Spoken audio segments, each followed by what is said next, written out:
والعاصر من اتبع نفسه هواها وتمنى على الله. وقال النبي صلى الله عليه وسلم: من خاف أدلج، ومن أدلج بلغ المنزل. ألا إن سلعة الله غالية، ألا إن سلعة الله الجنة، أو كما قال عليه السلام والسلام. محترم بھائیو دوستو، اللہ رب العزت کی ذات نے بڑا فضل فرمایا ہے. اللہ پاک کی ذات نے ہم سب کو مغرب کی نماز جماعت کے ساتھ پڑھنے کی توفیق دی، اور اس کے بعد تھوڑی دیر دین کی بات کرنے اور سننے کی توفیق نصیب فرمائی. یہ مجلس جس میں ہم بیٹھے ہیں یہ معمولی مجلس نہیں. اس کی قدر، اس کی قیمت کل قیامت کے دن جب اس کا ثواب معلوم ہوگا تب اس کو پتہ چلے گا کہ کتنی قدر والی یہ مجلس ہے. حضرت ابو درداء رضی اللہ تعالیٰ عنہ فرماتے ہیں: عن ابی درداء رضی اللہ عنہ قال قال رسول اللہ صلی اللہ علیہ وسلم: لا يبعثن الله أقواما يوم القيامة في وجوههم النور على منابر لؤلؤ يغبطهم الناس ليسوا بأنبياء ولا شهداء. فقال أعرابي: كلهم كنا نعرفهم.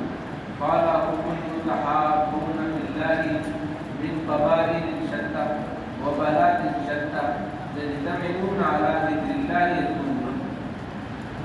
حضرت ابو درداء رضی اللہ تعالیٰ عنہ فرماتے ہیں کہ رسول اللہ صلی اللہ علیہ وسلم نے فرمایا: کل قیامت کے دن اللہ پاک بعضی قوموں کا اجر اس طرح کریں گے کہ ان کے چہروں پر نور ہو، وہ موتیوں کے ممبروں پر ہوں، لوگ ان پر رش کرتے ہوں. نہ وہ انبیاء ہوں گے نہ شہداء ہوں گے.